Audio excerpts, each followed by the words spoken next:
You are staring at $5,000 in crisp $100 bills. The paper bank band is still wrapped tight around them, sitting heavy on the cracked leather of your passenger seat. You're 24 years old, 2 years out of the police academy, parked in the dead-end shadows of a South Side neighborhood the city pretends doesn't exist. Your cruiser is a beat-up Crown Vic with 187,000 miles and a transmission that violently shudders every time you hit 40. Ray, a mid-level dealer you've arrested twice and watched walk free because evidence kept magically disappearing. Just drop the cash through your window with a smile. Just a little appreciation for keeping the streets safe, officer, he said. You look at the money.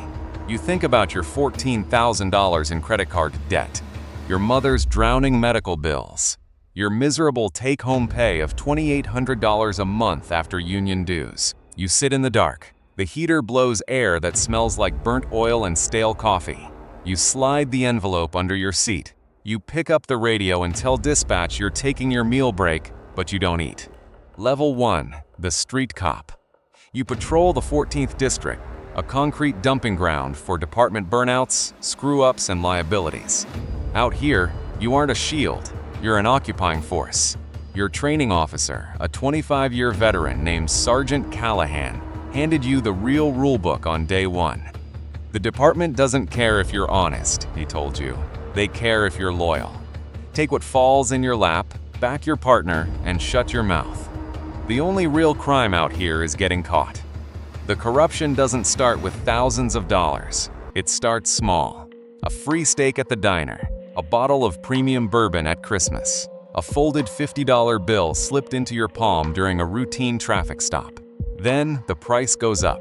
It becomes $200 to look the other way while a corner boy slings weed. It becomes $500 to accidentally lose a domestic violence report. It becomes $1,000 to sit parked across the street and provide security for a cartel cash drop. You tell yourself it's survival. The city doesn't pay you enough to bleed for them, and buying your mother a new wheelchair feels a lot more real than the shiny piece of tin on your chest. You are a corrupt cop, but in your head, you're just a good guy doing bad things for the right reasons. That lie is comfortable. It keeps you warm at night. Then you meet the Brotherhood, the blue wall of silence. You learn to lie under oath, fudge arrest reports, and cover for the guys in your squad. Because if you don't, you're alone on the streets, and out here, alone gets you killed. Then comes the day you cross the final line. The first time you plant a bag of crack on a suspect, your hands are shaking so hard you can barely zip his pockets. The second time, your hands are steady. By the third time, you don't even blink, you justify it. He's a known dealer, he's a bad guy. He deserves it anyway. The ends justify the means. You've officially become the exact thing you swore in the academy you would never be. A cop who serves himself instead of the law. Level 2, the detective, the fixer. You've traded the uniform for plainclothes and an unmarked car. You're working narcotics now, and the line between cop and criminal isn't just blurred. It's completely gone.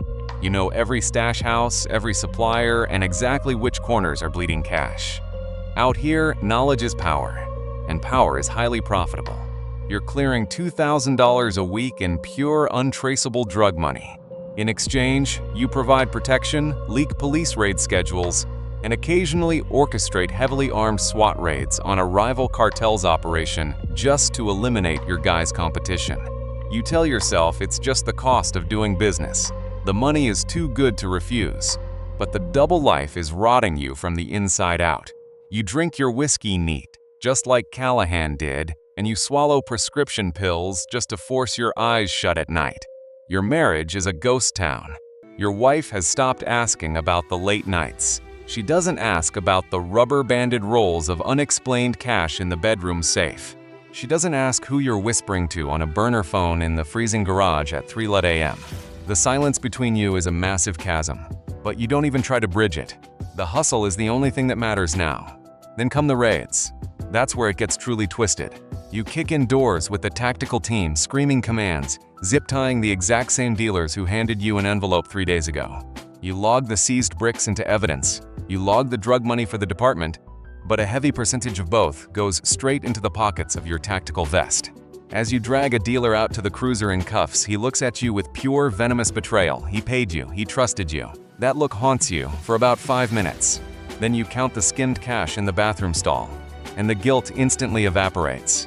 You're building a ghost retirement fund, and that blood money is the only thing keeping you going. Level 3. The Sergeant. You've traded the unmarked car for 3 gold stripes on your sleeve. You aren't just taking bribes anymore, you are managing the entire operation. You supervise a squad of patrol officers.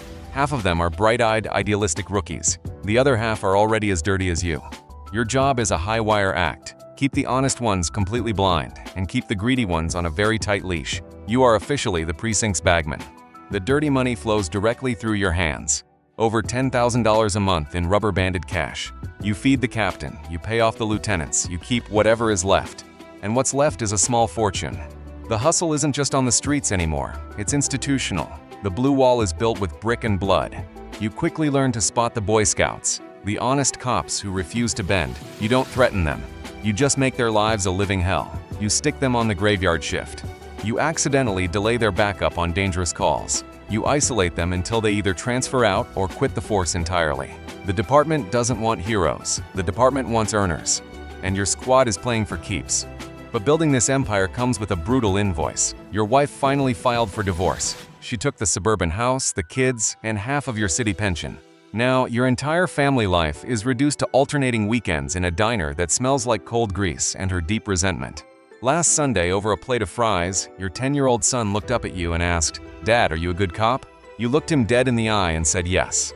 The lie tasted like actual ash in your mouth. You are a great earner, a brilliant collector, a perfect soldier for a broken system. But a good cop?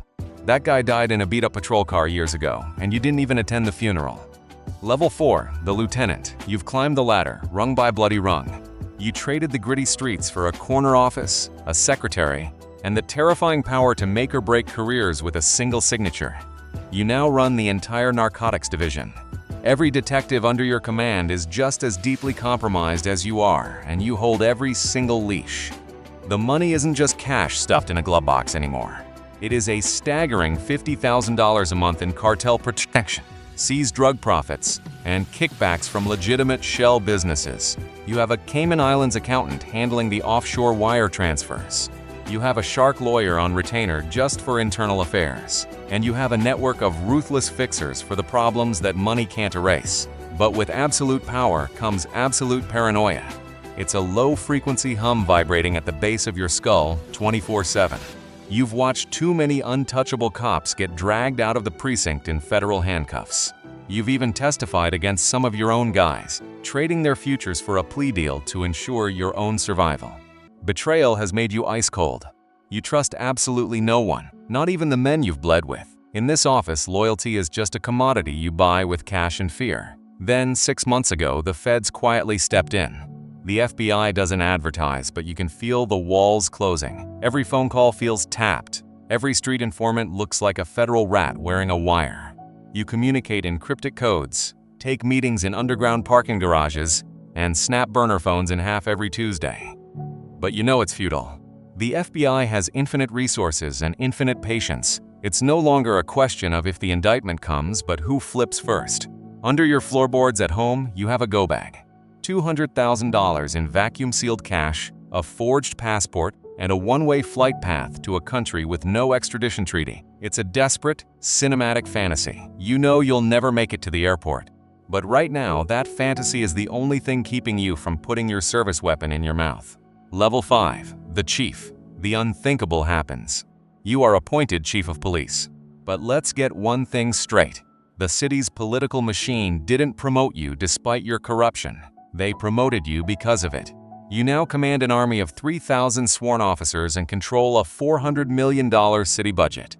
The mayor knows exactly what you are. The police union bosses know. The city council knows. They all